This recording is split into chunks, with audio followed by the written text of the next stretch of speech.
வணக்கம். வணக்கம். இன்னைக்கு என்ன எட்டு வந்துக்கிற? இன்னைக்கு செம்ம இன்ட்ரெஸ்டிங்கான 2-3 மேட்ரு. ஒன்னொன்னாவா? ஒன்னொன்னா வரணுமா? ஒன்றும் இல்லை, நம்ம காலையில் என் சேனலில் பேசியிருந்தேன் இந்த டாபிக் பற்றி. பட் அதுக்கப்புறமா இன்னும் சில ஃபுட்டேஜஸ்லாம் பார்க்கும்போது இன்னும் எக்ஸைட்டட் ஆகிட்டேன். ஏய் இவ்வளோ ஆகாதிரி உனக்கு அப்படின்ற மாதிரி. மாணிக்கம் தாக்கூர் ஜெங்ஸ் ப்ரோ விட்றா, அவங்க ஒரு பக்கம் அவங்க அலப்புற வேற லெவலு.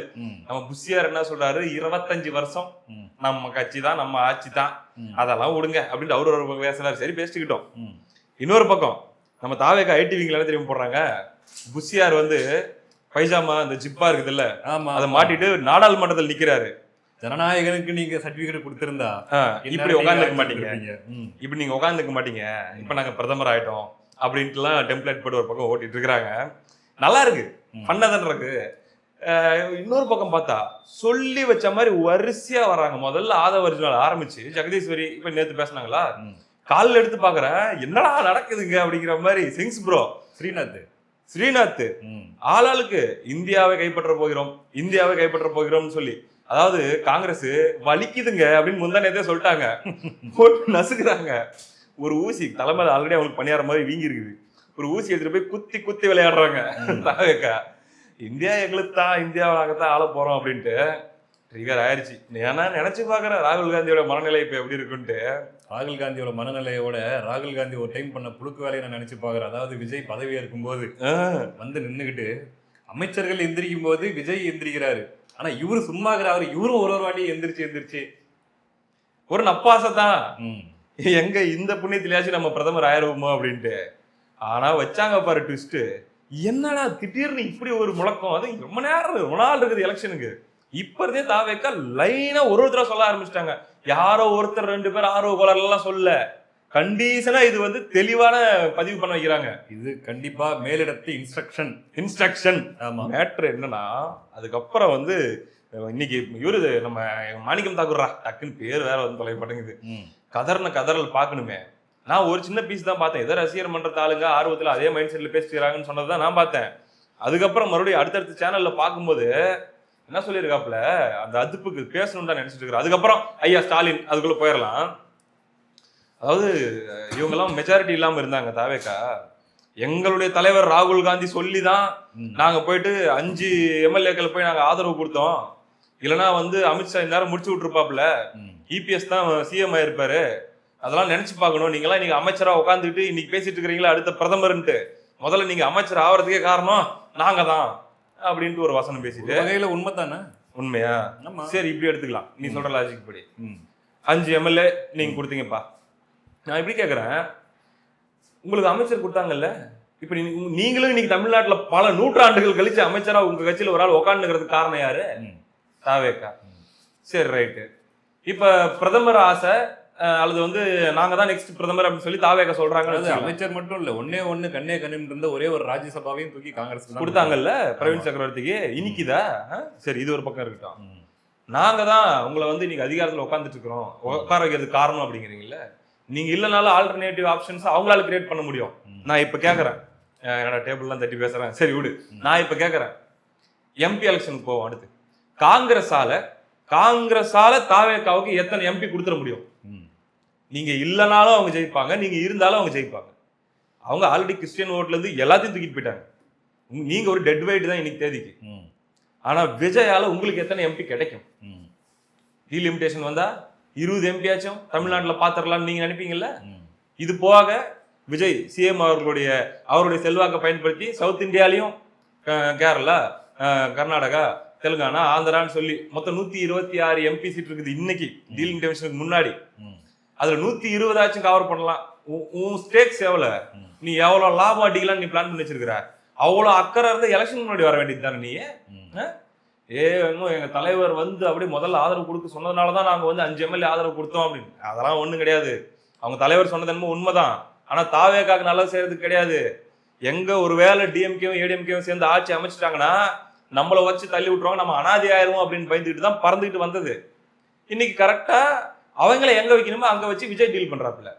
நீ என்ன முக்குனாலும் எலெக்ஷன் கிட்ட நெருங்குற வரைக்கும் உங்களை குழப்பத்திலேயே வச்சிருப்பாங்க. நீ பாரு, போன்னு சொல்ல மாட்டாங்க, இருன்னு சொல்ல மாட்டாங்க, ஆனா உங்களை மென்டல் ஆக்கி கதற விடுறாங்களா இல்லைன்னு பாரு. எனக்கு சந்தோஷமா இருக்கு. திமுக காரங்க இதை பார்த்து பயங்கரமா சந்தோஷப்படுவாங்க, அதுக்கு வேற காரணம். நான் தமிழ் தேசியவாதியா இதை பார்த்து சந்தோஷப்படுறது எனக்கு தனிப்பட்ட காரணம் இருக்குது. நல்லா தான் டீல் பண்றாங்கன்னு வச்சுக்குவேன். அது போக இன்னொன்னு சொல்றாரு, என்னடா அது இவங்க இப்படி சொல்லிட்டாங்களேன்ட்டு, நாங்க அவங்கள இந்தியா கூட்டணியில அவங்களுக்கு எம்பி இல்லாம சேர்த்துக்க மாட்டோம். அவங்க எம்பி இப்ப இருக்கிற கட்சிகள்லாம் ஆல்ரெடி எம்பி இருக்கிற கட்சிகளா இருக்குது, அவங்களுக்கு எம்பி வரட்டும், அதுக்கப்புறம் நாங்க கன்சிடர் பண்றோம். ஓஹோ, அவ்வளவு பவர் இருக்குது உங்ககிட்ட. இப்ப முதல்ல இவன் என்ன சொல்றாங்கன்னா, இந்தியா கூட்டணியில நாங்க இல்லைன்னு சொல்லி திமுக போயிருச்சு, அதனால மீதி 23 கட்சி நாங்க இருக்கிறோம். திமுக, மக்கள் நீதி மையம், இன்னொரு கட்சி போயிருச்சு, தேமுதிக போயிருச்சு, 23 கட்சி நாங்க இருக்கிறோம் அப்படின்ட்டு.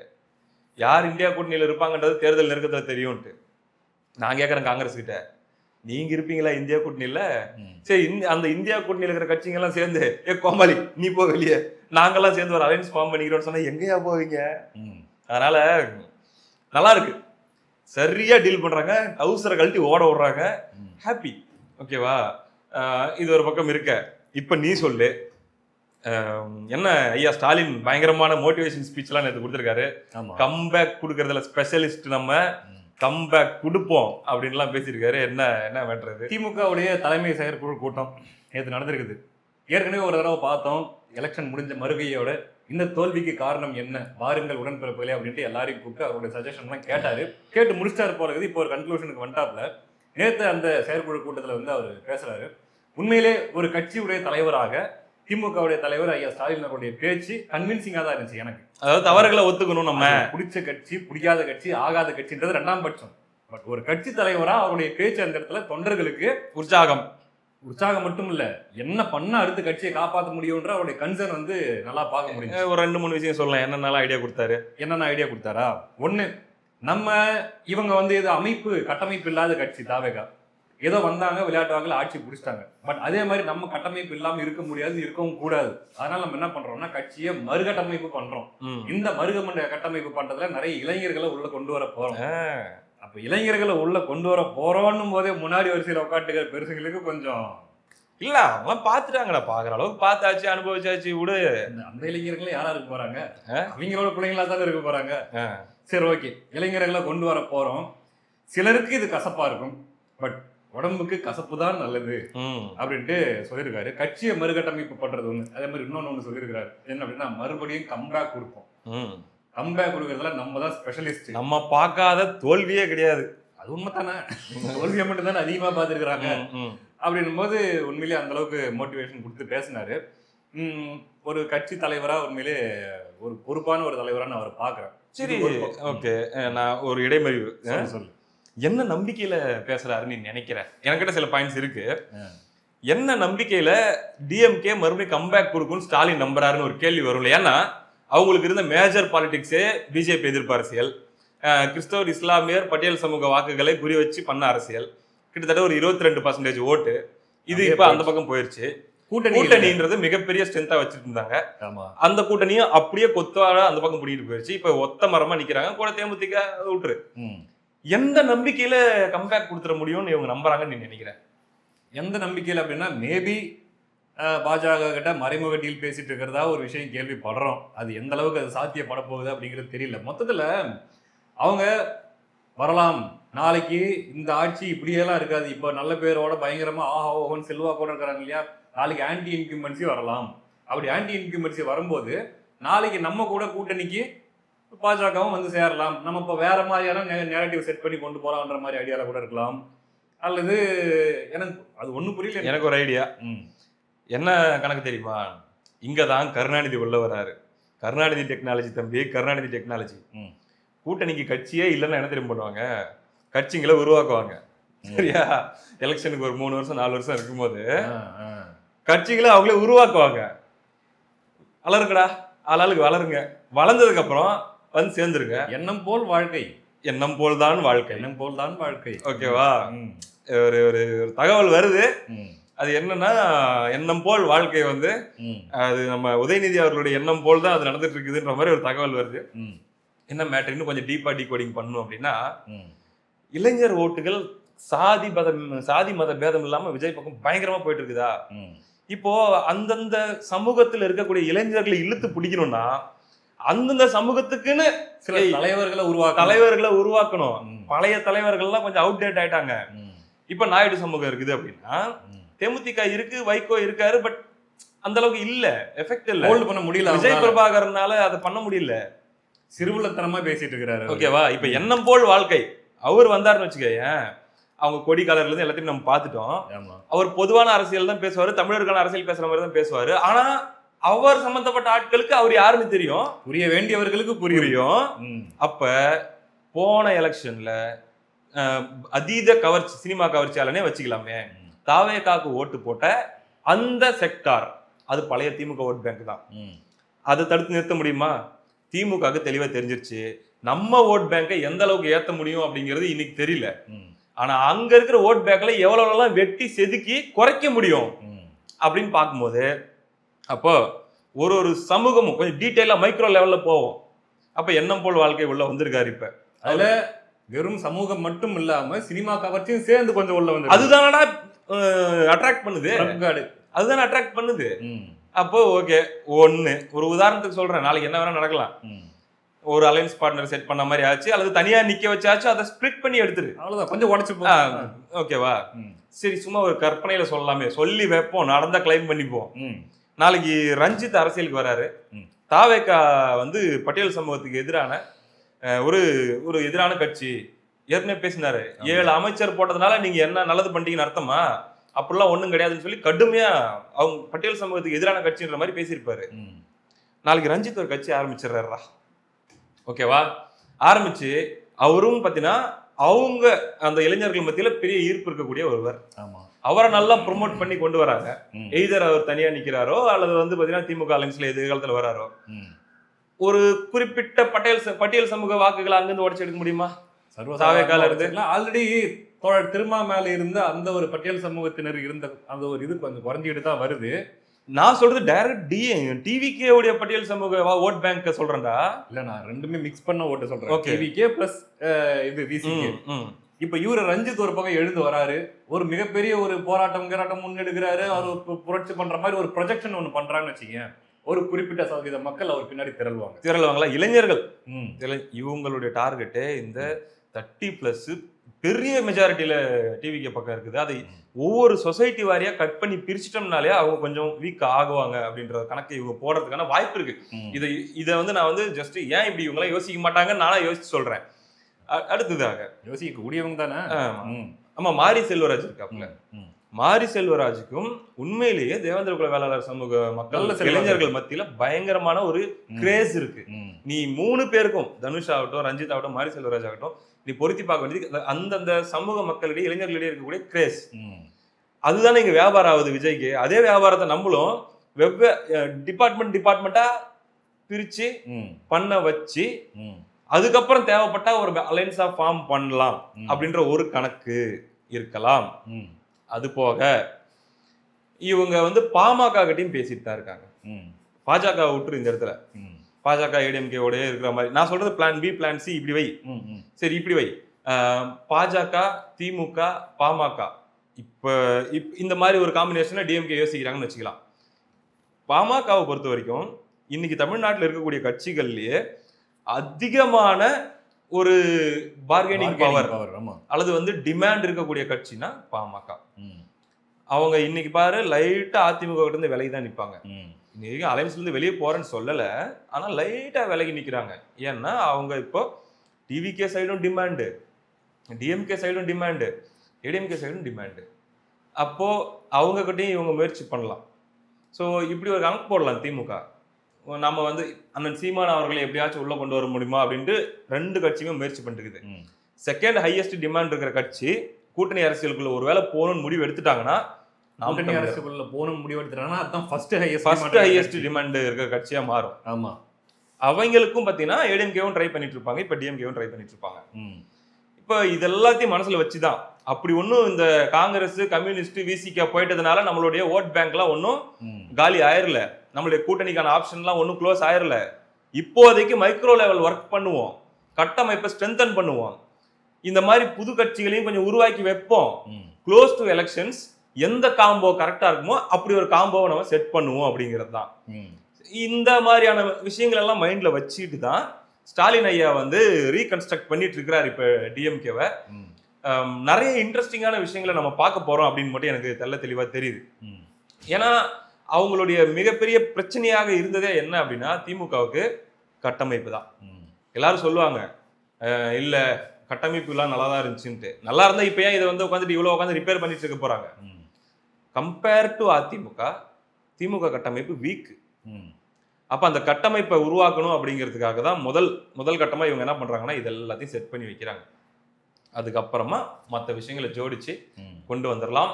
தேவைப்பட்டால் எதிர்காலத்தில் அதிமுகவோட சேர்ந்து கூட ஒரு பேரணி அமையலாம், பெரிய அணி அமையலாம். நான் இதை வந்து ஜஸ்ட் அரசியல் கட்சிகள் எப்படி யோசிக்கும் அப்படிங்கிற ஆங்கிள் சொல்றேன். இது நடக்கும்னு நான் சொல்லல, நடக்கும்னு சொல்லல, நடந்தா நல்லதுன்னு சொல்லல, இதுக்கு சப்போர்ட் பண்றவனு சொல்லல. கைமீறி போது விஜய் 50% கிட்ட போறாப்ல. என்னடா பண்ண விஜயை இன்னொரு தடவை விட்டாலோ அல்லது விஜய் அவர்களை இன்னும் பவராக விட்டாலோ நம்ம கட்சிகள் எல்லாருக்கும் சமாதிதான்ற இடத்துக்கு வந்தால், சர்வைவல் இஷ்யூ வந்தால் அரசியல்வாதிகள் எதுக்குமே தயங்க மாட்டாங்க. இதுதான் நான் பாக்குறேன். இது எல்லாத்தையுமே மைண்ட்ல வச்சுதான் ஓகே நமக்கு இன்னும் ஹோப் இருக்கு, நம்ம பூஸ்டடாவே வச்சுப்போம் ஆதரவாளர்களை அப்படின்னு தான் ஸ்டாலின் ஐயா மூவ் பண்றாருன்னு நான் பாக்குறேன். மூவ் பண்றாரு, அவருடைய பேச்சுல நல்லாவே தெரியுது. அதே மாதிரி அந்த கான்பிடன்ஸை கொஞ்சம் கூட குறைய விடாம பாத்துக்கணும் அப்படிங்கிறதுல ரொம்ப கவனமா இருக்கிறாரு. தொண்டர்களுக்கு சோர்வு வந்துடக்கூடாதுன்றதுல கவனமா இருக்காரு. இப்படி ஒரு பக்கம் திமுக ஒரு பக்கம் திட்டங்களை போட்டு அடுத்தடுத்து என்ன பண்ணிட்டு இருக்குது, இன்னொரு பக்கம் ஏடிஎம்கே ஒரு பக்கம் நம்ம பார்த்தோன்னு வச்சுங்களேன், அவங்க பெருசா எதுவுமே பண்ற மாதிரி ஸ்கிரீன்லயோ நம்ம முன்னாடியே எதுவும் தெரியல. பட் நம்ம கேள்விப்பட்ட வரைக்கும் கிரவுண்ட்ல பயங்கரமா ஒர்க் பண்ணிட்டு இருக்காங்க. இந்த இடத்துல இதை வந்து நான் தனியாவே ஒரு இதுல கூட சொல்லணும்னு நினைச்சேன், தனி கான்டென்ட்டாவே பண்ணணும்னு நினைச்சேன். சரி ஓகே, இதுல நான் ஷேர் பண்ணிக்கிறேன். என்னன்னா இடைத்தேர்தல் வரக்கூடியதாக இருக்கக்கூடிய தொகுதிகள் இருக்குல்ல, அதுல குறிப்பா 4 தொகுதிகள்ல விராலிமலை, மதுராந்தகம், கரூர், அதுக்கப்புறம் இன்னும் என்னடா ஒண்ணு டக்குன்னு ஞாபகம் வர மாட்டேங்குதே, இன்னொரு தொகுதி. ஓகேவா, ஞாபகம் வந்துச்சு நான் சொல்றேன். 4 தொகுதிகள்ல இவங்க யாரு பெருந்துறை, இந்த 4 தொகுதிகள்ல அதிமுக கிரவுண்ட் லெவல் ஒர்க்கை ரொம்ப சீரியஸா எடப்பாடி பழனிசாமி அவர்கள் ஆரம்பிச்சுட்டு டோர் பை டோர் வந்து அவங்க என்ன பண்ண ஆரம்பிக்கிறாங்கன்னா போய் பேச ஆரம்பிக்கிறாங்க. பழைய அந்த ஓட்டு சேகரிக்கிற மெத்தட்ஸ் வந்து நமக்கு எந்த அளவுக்கு கை கொடுத்துச்சு, எங்கெங்கெல்லாம் நம்ம மிஸ் பண்ணோம் அப்படிங்கிற அடிப்படையில் முதல்ல ஓட்டர்ஸ், பழைய ரெட்டல ஓட்டர்ஸ் ஒன்று கூட மிஸ் ஆகக்கூடாது, இதை நம்ம கன்ஃபார்ம் பண்ணுறோம் அப்படிங்கிறதுல இப்போவே டோர் டு டோர் போக ஆரம்பிக்கிறாங்க. ஒர்க்கை சீரியஸாக பண்ணிட்டு இருக்கிறாங்கன்னு சொல்லி கிரவுண்ட் தகவல் வருது. இதை வந்து தாவேகாவை சார்ந்தவர்களும் திமுகவை சார்ந்தவர்களுமே அந்த தொகுதியில் இருக்கக்கூடியவங்க சொல்றாங்களாம். ஓகேவா, ரெண்டாவது விஷயம் என்ன அப்படின்னா, இந்த இடைத்தேர்தலில் 2 இடத்துல ஜெயிச்சிட்டா கூட அதிமுக தன்னுடைய குளோரியை வந்து மறுபடியும் ரீகெயின் பண்ணிக்கலாம் அப்படின்னு யோசிக்கிறாங்க. ஏன்னா அவங்க வந்து மற்றும் பலர் அவங்களுக்கு ஒண்ணுமே இல்லை, அவங்க காலி இப்படின்ற ஒரு நரேட்டிவ் தானே உருவாக்கிட்டு இருக்குது. அதிமுகவே கரைஞ்சி போச்சு, எல்லாரும் போய் தாவேக்கால சேர்ந்துட்டாங்க அப்படின்ட்டு. எப்படியாச்சும் 2 அவங்களுக்கு கம்ஃபர்டபுளா 2 தொகுதி, ஏன்னா இப்ப பெருந்துறையெல்லாம் கொஞ்சம் அவங்களுக்கு வந்து கொஞ்சம் ஸ்ட்ரென்த் இருக்கக்கூடிய தொகுதிகள் தான், மதுராந்தகம் இதெல்லாம்.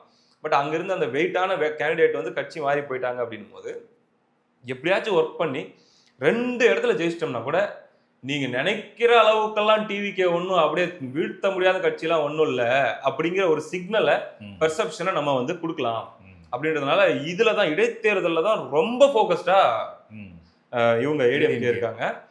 அண்டு 2வது பிரச்சனை உள்கட்சி பிரச்சனை அதிமுக இருக்கிறதுனால அவங்க என்ன நினைக்கிறாங்கன்னா, இந்த கலைவரம்லாம் நடந்துட்டு இருக்குது இல்ல, இப்ப தாவேக்காவை அடிச்சு என்ன வரப்போகுது, ஏன்னா அவங்க ஆல்ரெடி ஒரு பாப்புலாரிட்டியில் இருக்காங்க. இவ்வளோ ஏர்லியாலாம் அவங்கள போட்டு அடிச்சுக்கிட்டே இருந்தா நம்ம மேலதான் பாவம் வரும். அண்ட் பெருசா நமக்கு அது ஒர்க் ஆக போறது இல்லை. ஏன் நம்ம எனர்ஜி இதுல வேஸ்ட் பண்ணும், நம்ம இந்த கேப்ல நம்ம பிரச்சனையெல்லாம் சரி பண்ணிப்போம். இந்த ஒரு மாவட்ட செயலாளர் ஸ்ட்ராங்காக இருந்த இடங்கள்லாம் நிறைய பேர் போனாங்க வந்தாங்கன்றது இல்லை, அங்கெல்லாம் அவங்களுடைய ஆதரவாளர்களை ரிமூவ் பண்ண வேண்டியவங்களை ரிமூவ் பண்ணிட்டு புது கட்டமைப்பு உருவாக்கி அவங்கள அங்கே ஸ்ட்ரென்தன் பண்ணுறது இப்படின்னு சொல்லி கட்சி ஃபுல்லாக ஒற்றை தலைமையாக எடப்பாடி பழனிசாமி அவர்கள் தான், இபிஎஸ் தான் அப்படின்னு சொல்லி ஃபுல் அந்த ஒரு பார்வையோட வர்ற ஒரு ஸ்டேஜுக்கு கொண்டு வரதுக்கான வேலையை ரொம்ப வேகமாக பண்ணிட்டு இருக்காங்க. ஒன்ஸ் அந்த ப்ராசஸ் இவங்க வந்து கம்ப்ளீட் பண்ணுற ஸ்டேஜில் பார்த்தீங்கன்னா நெகட்டிவிட்டி அது இது தாவிக்கா வர ஆரம்பிக்கும் போது அவங்களுடைய சண்டை வந்து ரொம்ப தீவிரமா அவங்க ஸ்கிரீனுக்கு வர ஆரம்பிப்பாங்க அப்படின்னு தான் நம்ம அதிமுக தரப்புல இருந்து நம்ம எதிர்பார்க்கிறோம், கேள்விப்படுறோம். இது ஒரு விஷயம் ஏடிஎம்கே உடைய பிளான். இன்னொன்று வந்து டிஎம்கே அவங்க ஏன் இப்போ நேற்று கூட ஐயா ஸ்டாலின் அவர்கள் பேச்சுல நான் கேட்டேன் என்ன அப்படின்னா, இப்போ நம்ம மற்ற கட்சிகள் மாதிரி எலெக்ஷன்ல தோத்துட்டா உடனே நம்ம போய் சோர்ந்து போய் படுத்துடுறதோ அல்லது தேர்தல் வர வரைக்கும் அமைதியா இருக்கிற கட்சியோ நம்ம கிடையாது. நம்ம தொடர்ந்து இதுக்கு முன்னாடி நம்ம ஆட்சி செய்யும் போது நம்மளுக்கு வாக்கு அளிக்காத மக்களுக்காகவும் சேர்த்து நம்ம ஆட்சி பண்ணோம். இப்ப நம்ம போராட போறோம். பண்ணாரா? போராட போகும்போதும் சரி. வாக்கு அளிக்காத மக்களுக்கு சேர்த்து நம்ம போராட போறோம். ஆக மொத்தத்துல அவங்க பிரசன்ஸ் அவங்க தக்க வச்சுக்கணும்னா அதுதான் மீடியால சொல்ல வந்துட்டே வந்தேன். இருக்கணும். ஆமா. ஏடிஎம்கே பொறுத்த வரைக்கும் சைலண்ட் ஓட்டர்ஸ். டிஎம்கேவுக்கு இருக்கிற பிரச்சனை என்ன அப்படின்னா, அவங்க எப்பயுமே லைம் லைட்ல காட்டிக்கிட்டே இருந்தா மட்டும்தான் அவங்களால சர்வை பண்ண முடியும். ஆமா. மீடியால அவங்க வந்துகிட்டே இருந்தா ஆமா, மட்டும்தான் ஆமா. அவங்களால சர்வை பண்ண முடியும். அதான் சோ உண்மை. அதனால அவங்க அதை தொடர்ந்து பண்ணிட்டு இருக்காங்க. பட் ஏடிஎம்கேன்றது கம்ப்ளீட்லி டிஃபரெண்ட். அது ஆமா அவங்க கிரவுண்ட் லெவல் அவங்க ஒர்க். ஆமா அவங்களுடைய பிளேயிங் ஸ்டைலே வேற, இவங்களுடைய பிளேயிங்கே வேற. ஸோ அவங்க ஸ்ட்ரென்த்துக்கு ஏற்ற மாதிரி கட்டமைப்பு வேலைகளை பண்ணிட்டு இருக்காங்க. ஆனாலும் இதெல்லாம் பண்ணாலும் கூட இன்னைக்கு தாவேகா இருக்கிற அந்த பாப்புலாரிட்டி வந்து ரொம்பவே கம்பேரிட்டிவ்லி ரொம்ப தூரத்துல இருக்கு. ஸோ நிறைய நடக்கும். எல்லாம் நடந்தாதான் அந்த சமநிலையே உருவாகும். ஒரு டஃப் ஃபைட்டு அல்லது வந்து ஓரளவுக்கு இது ஒரு டீம் அது ஒரு டீம் அப்படி இருந்தாதான் அது அரசியலுக்கும் நல்லது. ஜனநாயகத்துக்கு வந்து ரொம்ப அப்பர் ஹேண்ட் எடுக்கிறதும் மத்தவங்க எல்லாம் ரொம்ப கீழே போறதும் வந்து இவங்களுக்கு வந்து கம்ப்ளீட் ஒன் சைடடா போறதும் நல்லது கிடையாது. மொனாபலின்றது ஆபத்து. அது வரவும் யாருக்கு அந்த மாதிரி பவர் கிடைச்சாலும் ஆபத்து. ஸோ பார்க்க ஒரு மாதிரி ஓகேடா எல்லாருமே கொஞ்சம் டயர்ட் ஆகாம மறுபடியும் ரெடி ஆகுறாங்க அப்படின்றது தெரியுது. ஒவ்வொரு கட்சிக்குள்ளேயும் நடக்கிறது அவங்களோட மூவ்மெண்ட்ஸ் எல்லாம் பார்க்கும்போது கொஞ்சம் இன்ட்ரெஸ்டிங்கா தான் இருக்குது. அடுத்து என்ன பண்ண போறாங்க அப்படிங்கறதெல்லாம். ஆமா. அதனால பார்ப்போம், வெயிட் பண்ணி பார்ப்போம். அடுத்தடுத்த தகவல்களை நம்ம பகிர்ந்துப்போம். நன்றி.